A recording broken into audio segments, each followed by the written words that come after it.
안녕하십니까 우리 전국의 유튜브 구독자 여러분, 우리 아프리카TV 시청자 여러분, 토요사건 팩트 오늘 42번째 시간입니다.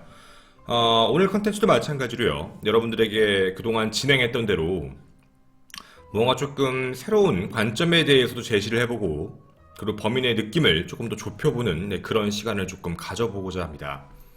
그래서 오늘 사건에 대한 건 아마 아시는 분들도 조금 있을 것 같은데, 미리 이렇다 저렇다를 결정하기 전에요, 조금만 더 깊게 생각을 해주셨으면 좋겠습니다.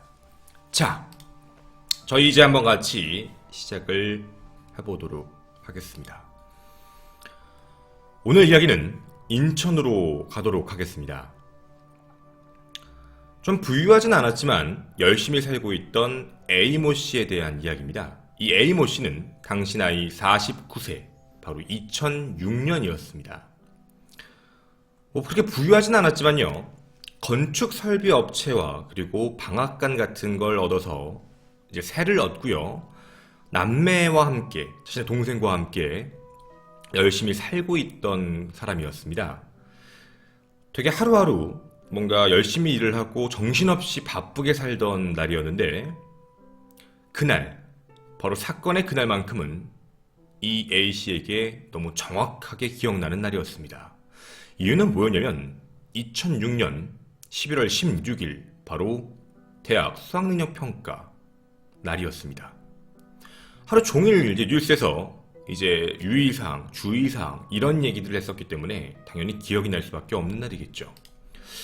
하루 종일 그런 얘기를 듣고 밤에 잠자리에 들고 있고요, 잠을 자고 있었을 때였습니다. 2006년 11월 16일 새벽 2시 9분입니다.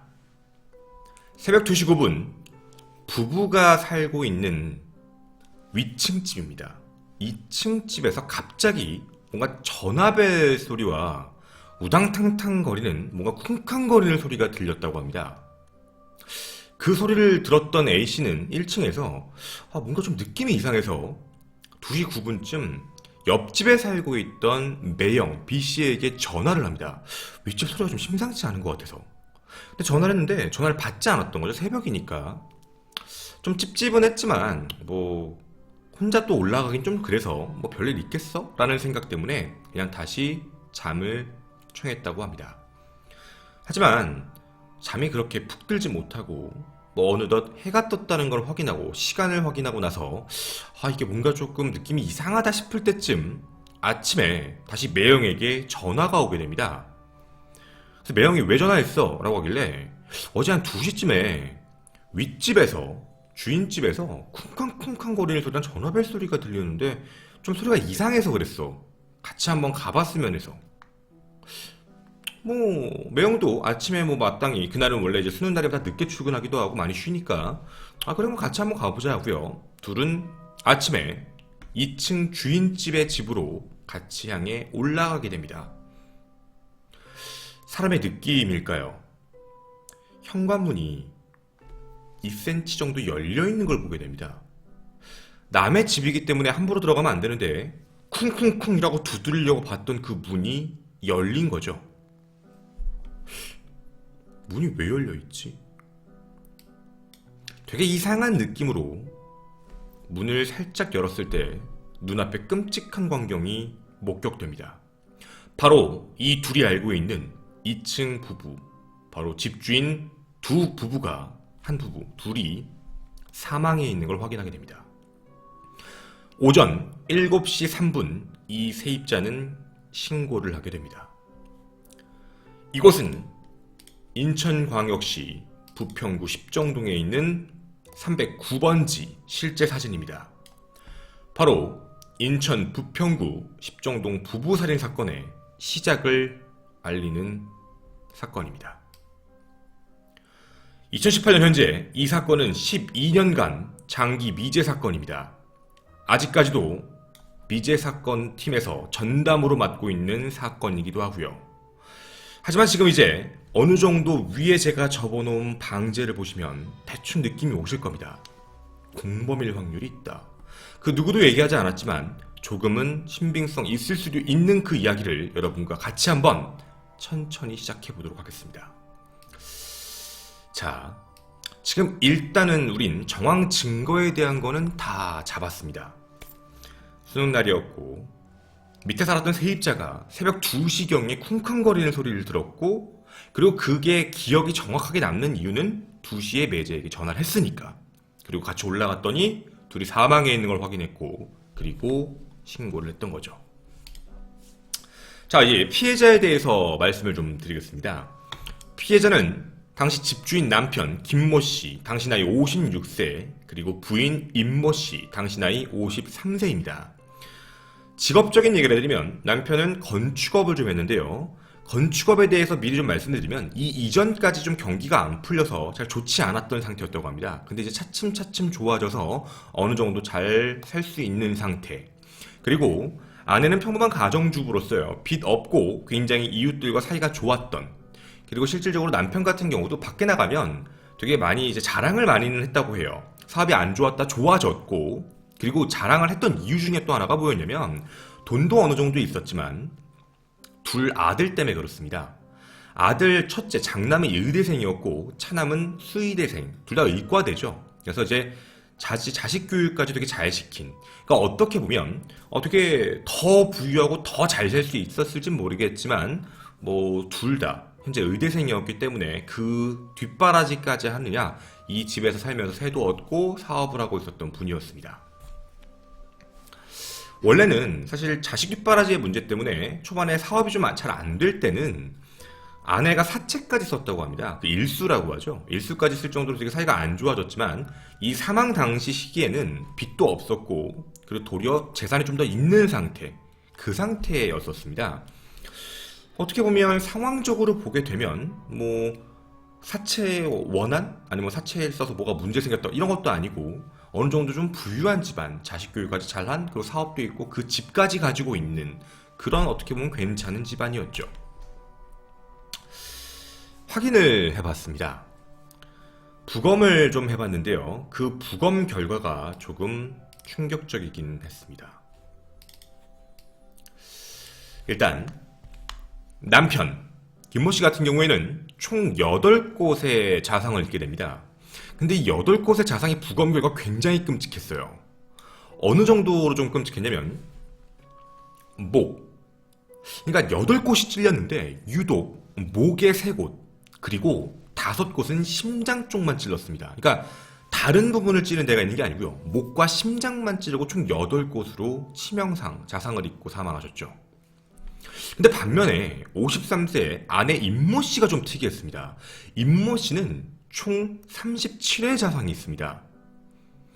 가슴, 등 이런 부분을 총 37군데를 찔렀던 거죠.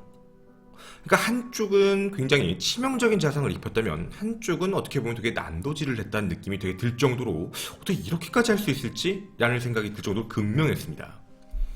그리고 부검 결과 사망 추정 시간은 새벽 1시부터 새벽 5시 30분 사이, 그러니까 들었던 거랑 비슷하죠. 쿵쾅거렸던 소리랑 어떻게 보면 비슷한 시기이기도 합니다. 근데 우리가 지금 프로파일링 할 때 좀 중요하게 생각할 게 하나 있습니다. 여러분, 남편은 목과 심장 8곳, 그리고 아내는 총 37회.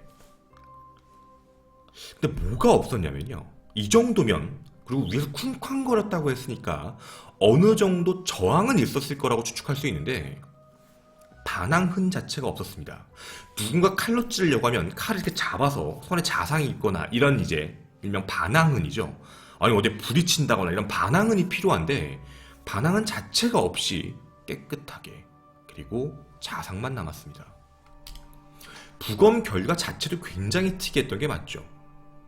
자, 이제 저희는 사건의 전반적인 이야기와 그리고 피해자의 주변을 좀 확인했습니다. 그리고 우리는 피해자가 어떻게 돌아가셨는지까지, 부검 결과까지 우리는 지금 알게 됐습니다. 자, 이제 조금만 더 생각을 좀 깊게 들어가 보도록 하겠습니다. 주변의 현장 정황 증거들을 같이 한번 볼 건데요. 지금 사진을 보시면 아시겠지만 이곳은 주택 밀집 지역입니다. 다세대 주택 2층이거든요. 제가 이 얘기를 왜 하는 거냐면 이렇게 한번 생각을 해봅시다. 다세대 주택 새벽 2시,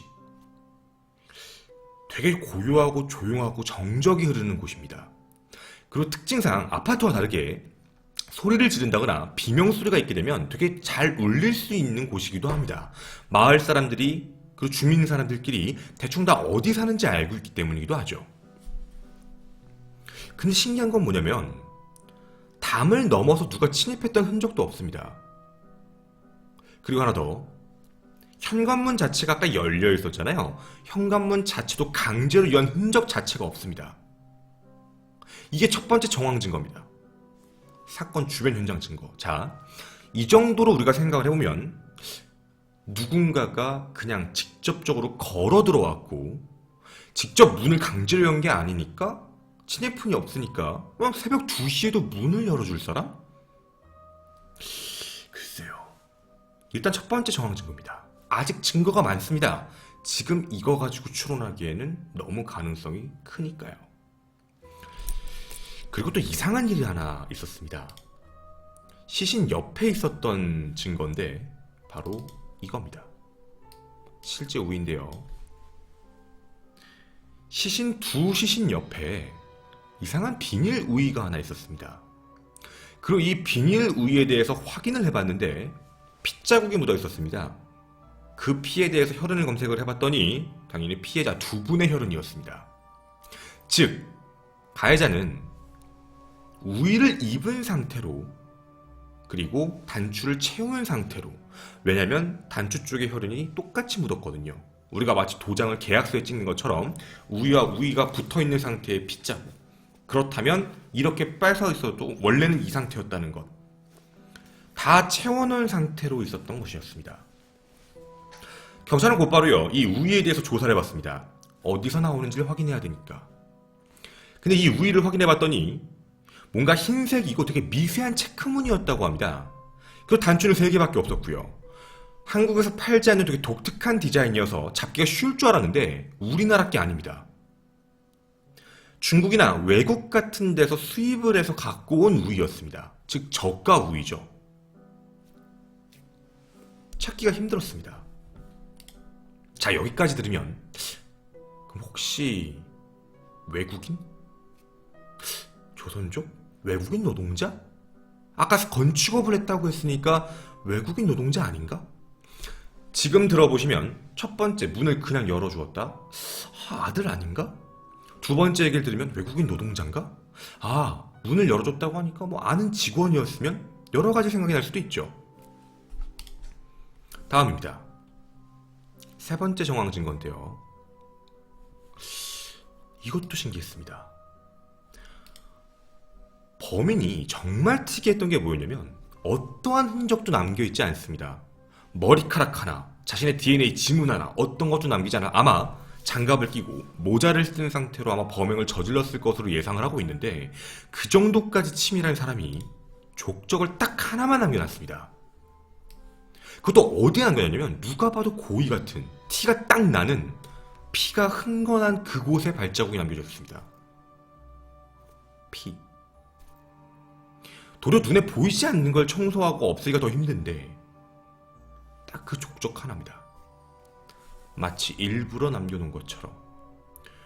왜냐면 기존대로 침투해서 족적이 남을 정도라면 원래 들어갈 때부터 신발 신고 들어간 겁니다. 그러면 방바닥에 신발들이 다 남아있는 상태이면서 거기에 피에도 똑같이 신발 족적이 남아있으면 그러려니 하겠는데 외부엔 다 남아있는 게 없고 그 한 군데에만 족적만 남겨져 있는 겁니다. 대충 예상을 하는 건 청소를 했다던가 아니면 들어갈 때부터 아예 신발 밑창을 뭔가 가리고 들어갔다, 둘 중에 하나죠. 근데 있잖아요, 들어가서 청소를 했다면 청소할 때 왜 거길 청소 안 했는지 분명히 찍혀있는 게 보이는데 다른 모든 바닥은 쓸었으면서, 둘째로 만약 자기가 바닥을 가린 걸 갖고 들어갔다면 왜 하필 거기는 찍고 나갔는지에 대한 부분입니다. 왜 하필이요? 그래서 일단은 경찰은 그 족적과 관련되어 있는 신발을 조사해봤는데 신발은 이 신발 브랜드의 밑창과 비슷했습니다. 하지만 문제는 이 신발 브랜드가 한 가지 단점이 있었습니다. OEM 제품, 즉 짝퉁 제품이 너무 많습니다. 근데 밑창이 되게 비슷한 짝퉁들이 좀 많아서 실질적으로 무조건 이 신발이다라고 단정 짓기도 좀 어려웠고, 다만 추측할 수 있는 건 신발 크기로 봤을 때는 아마 남자 정도일 것이다 가 다였습니다. 자, 정황 증거 세 번째 얘기했습니다. 어떤 느낌이 드시나요? 면식범인가? 신발을 신고 들어갔다. 그럼 신발을 신고 들어갔다는 건 애초에 문 열자마자 강도 행위를 했을 가능성이 있겠죠. 신발을 신고 들어갔으니까. 들어가서 강도 행위를 저질렀는데 우의를 입고 있었고 다 가리고 있었고 자신의 짐과 족족 어디에도 남기지 않았던 사람. 이것만이 아닙니다. 하나 더 있었습니다. 집안은 온통 흐트러져 있었습니다. 집안이 온통 흐트러져 있다는 건 여기저기를 뒤졌다는 거죠. 강도네요. 근데 여러분, 강도의 공통적인 특징이 하나 있어요. 강도는 그 안에 있는 대부분의 현금, 귀중품들을 가지고 도망가야 합니다.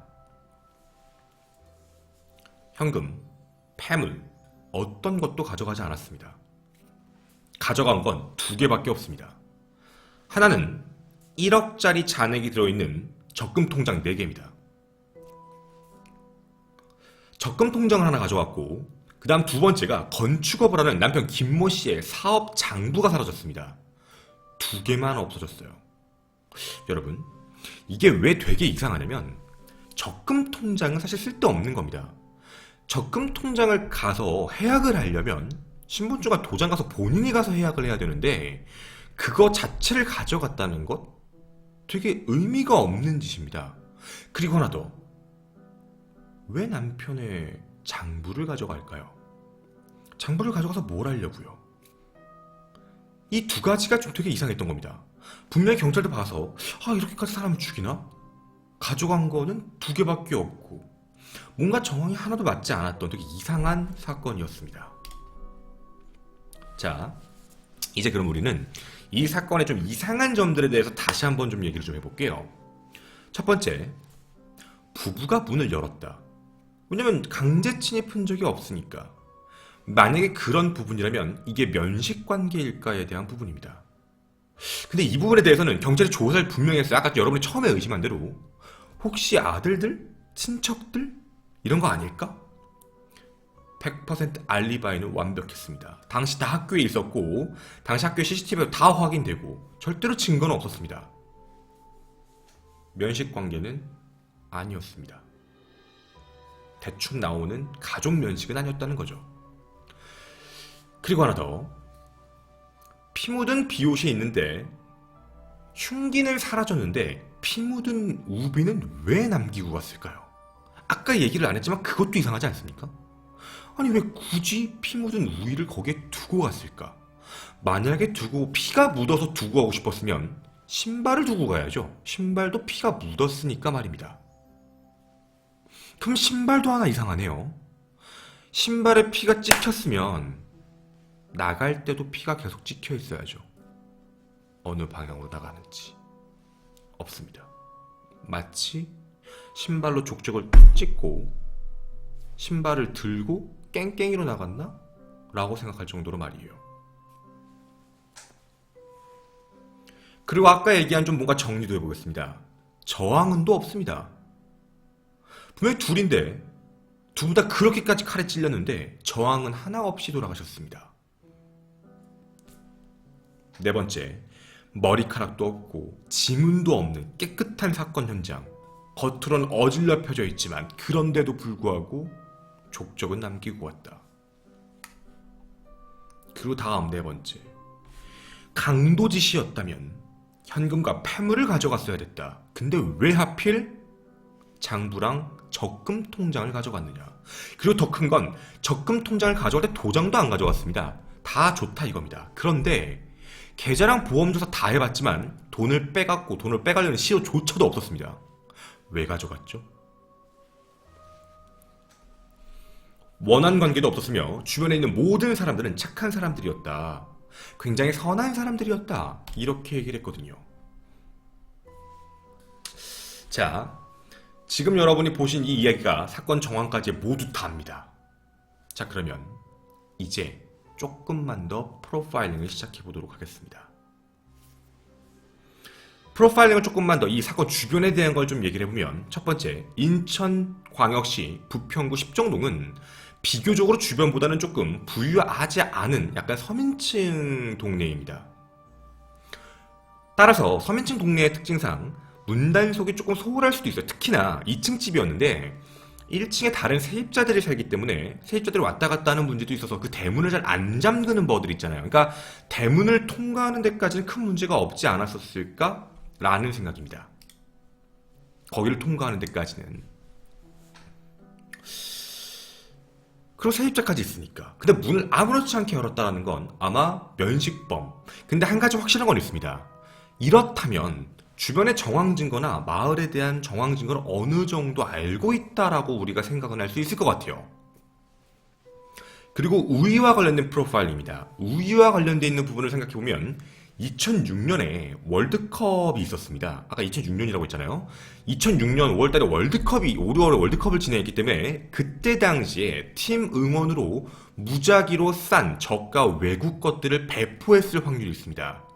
따라서 그때 당시에 중국이나 타이완, 베트남산에 있는 우위들이 막 나눠졌던 시기라서 실질적으로는 무조건 외국인 노동자가 그랬다고 얘기하기 좀 애매합니다. 2006년의 정황 증거가 그렇습니다. 자, 그러면 사업장과 통장을 가져갔다는 부분에서 우리가 생각을 또 할 수 있는 건 아마 이 살인의 목적이 그러면 사업하고 관련된 것일까? 사업 장부를 찾은 걸까? 라는 생각도 할 수 있습니다.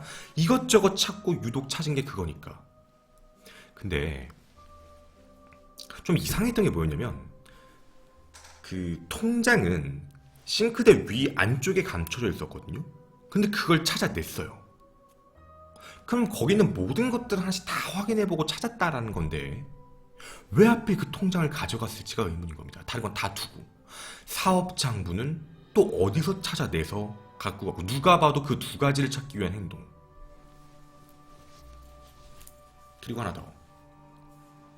이게 약간 소름이 돋을 수도 있는데 대부분 제가 프로파일링 책을 볼 때도 얘기했는데 흉기를 찌른 횟수는 대부분 부부한테서는 균등하게 나타나지 않는 게 특징이라고 합니다. 왜냐면 예를 들어서 남편이 부인을 살해를 목적으로 할 때 공격의 횟수와 부인이 남편을 살해할 목적으로 공격할 때 자상의 개수가 약간 다르다고 그래요. 평균치가. 그리고 하나 더. 제3자가 침입을 해가지고 이제 자상을 입힐 때는요. 먼저 누구를 공격했냐에 따라서 자상의 크기 차이가 납니다. 즉 다시 말씀드리면 남편은 8곳, 아내는 37곳. 제3자가 침입을 했다면 남편에겐 8곳만을 찔렀는데 아내에게는 37곳을 찔렀다. 되게 큰 차이가 나면서도요. 자상에 대한 부분의 위치가 완전히 달랐던. 조금만 더 깊게 들어가 볼까요? 만약에 사업과 관련된 부분이라면 남편이 37곳을 찔리는 게 맞지 않을까요? 아내가 8곳을 찔리고. 왜 굳이 남편에게는 그렇게 하고 아내는 그냥 일반 주부였는데 말입니다. 그리고 한 가지 더 확인할 수 있는 것 중에 하나가 뭐냐면 남편은 목과 심장 부분을 찔렸는데 아내는 등도 찔렸다는 겁니다. 쉽게 얘기하면 남편 같은 경우에는 치명상을 곧바로 입혔는데요. 아내 같은 경우는 치명상을 못 입혀서 아내가 몸을 돌리고 아마 쿵쾅쿵쾅 거렸던 소리가 그런 얘기였겠죠. 도망가거나 피하는 사람을 뒤에서도 찔렀다는 얘기기도 하고요.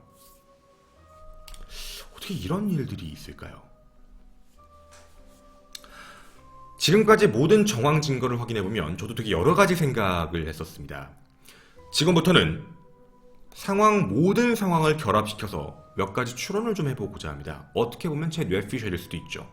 약 25분간 사건에 대한 내용은 다 정리해드렸습니다. 지금부터는 제 개인적 견해일 수도 있으니 혹시라도 불편하시면 여기까지 봐주시는 걸 추천드립니다. 자, 그러면 저희는 뭔가 사건에 대해서 조금만 더 깊게 들어가 보도록 하겠습니다. 일단 경우의 수를 두 가지로만 좀 분리를 해볼게요. 크게 나눴을 때 첫 번째는 범인이 면식범일 확률부터 좀 둬보겠습니다. 면식범. 그리고 면식범이 아닐 확률까지 둬서 일단 크게 두 가지로 저는 분류를 해봤습니다. 당연히. 그러면 면식범일 확률 쪽으로 좀 더 한번 설명을 깊게 들어가 보도록 하겠습니다. 가볼게요. 아는 사람이겠죠. 면식범이니까 새벽 2시에 와도 문을 열어줄 수 있는 사람, 큰 소리를 내고 화내지 않을 사람, 너 왜 온 거야? 라고 얘기하지 않고 자연스럽게 집 안으로 들일 수 있는 그런 사람이라고 생각이 듭니다. 근데요, 제가 여기서 뭐가 조금 이상했냐면, 범인이 집 안에 들어왔는데 쿵쾅쿵쾅 소리가 들렸다고 했거든요. 남자 한 명이 칼을 들고 칼로 찔러서 사람을 죽였습니다. 반항은 없었습니다. 여러분, 혼자서 이걸 어떻게 하죠? 만약에 예를 들어서 남편을 먼저 공격했다고 가정을 해봅시다. 문을 따자마자 그대로 들어가서 칼로 목을 찌르며 심장을 찔렀다고 가정을 좀 해보자고요. 그런 경우의 수라면 피는 현관문부터 난리가 나야 됩니다. 아닙니다. 피는 전부 현관문에만 있었습니다. 그리고 용액 검사했을 때도 피는 현관문에서부터 출발이 됐거든요. 현관문이 아닌 거실이었거든요. 그러면 일단은 안까지는 들어갔던 게 맞는 겁니다. 내부까지. 자, 그러면 예를 들어서 남편을 먼저 공격했다라고 가정을 하면 왜 소리를 안 질렀을까요? 소리를 지르는 게 사실 정상 아닌가요? 소리가 만약에 질렀다면 아마 그 부분에 대해서 주변에 얘기가 들릴 확률도 되게 크거든요. 지금 우리가 느꼈을 때 현장의 정황 증거를 보면 한 명이 확실합니다. 족적도 하나, 우의도 하나.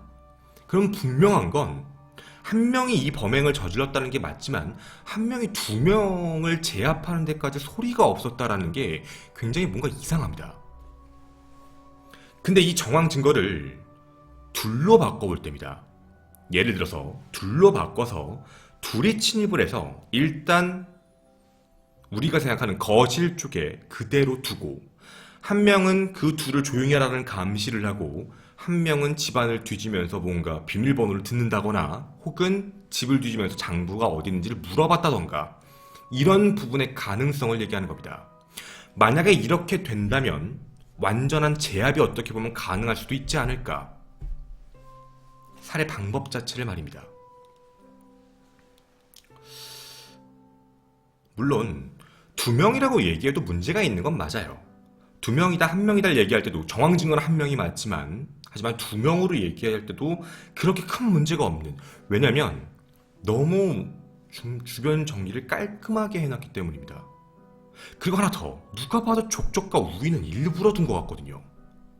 마치 한 명이야 라고 얘기하는 것처럼, 혼자 했어 라는 느낌이 드는 것처럼 되게 뭔가 만들어진 상황일 확률도 있다라는 게 가장 큰 문제였습니다. 상황을 만약에 만들어보면 둘이라면 이런 가능성을 얘기해 보겠습니다.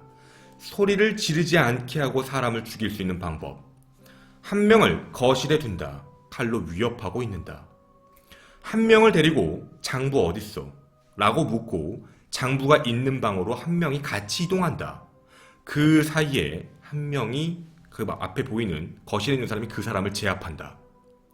그리고 나서 한 명이 나오고 그걸 보게 되고 놀라게 돼서, 예를 듭니다, 소리를 지른다거나 혹은 소리를 지를 확률이 보여 그 사람을 칼로 찌른다. 도망가려는 사람을 말입니다. 제가 왜 이렇게 추측을 했냐면 둘의 자상이 너무 치명적으로 달랐기 때문입니다. 한 명은 목, 한 명은 심장, 정확하게. 그리고 흉기에 대한 것도 확인이 안 됐고, 이랬다면 소리 소문 없이, 큰 소리 없이 그냥 쿵쾅거리는 정도의 소리만으로도 어떻게 보면 가능할 수도 있지 않을까라는 생각이기도 했습니다. 왜냐면요, 분명히 1층에 있는 사람이 전화벨 소리까지 들을 정도의 그렇게 방음이 어느 정도 안 되는 거라면 사람이 비명을 지르거나 소리를 지르는 걸 못 들을 확률은 진짜로 없거든요. 소리를 지를 새도 없이 사람이 죽었다는 얘기니까 말입니다. 그리고 한 가지 확실한 건, 면식범이면 이 준비를 엄청나게 해서 왔다는 겁니다. 그냥 와서 온 게 아니라 아예 살인을 염려하고 아예 우위까지 준비해서 그렇게 했을 확률인 거죠. 그리고 아마 면식범이라면 이 느낌일 것 같습니다. 돈 관계, 즉 혹은 거래관계에 가장 큰 문제가 있을 가능성입니다. 당장 눈에 보이는 현금이 중요한 게 아니라 당장 큰돈 혹은 목돈이 필요하거나 혹은 거래 내역에 대해 자신이 무언가 그 회사에 줘야 될 내용이 있다든가 그런 부분이 있어서 그걸 없애기 위해서 왔다면 아마도 거래장부에 힌트가 있을 수도 있겠죠. 그 거래장부에는 범인이 나올 수도 있으니까 말입니다. 하지만 그 거래장부가 지금 우리의 손에는 없죠. 자, 그러면 거래장부가 아닌 조건으로 가고 면식범이 아닌 경우로 가보겠습니다. 면식범이 아니라면 우리가 생각할 수 있는 경우의 수는 단 한 가지밖에 없습니다.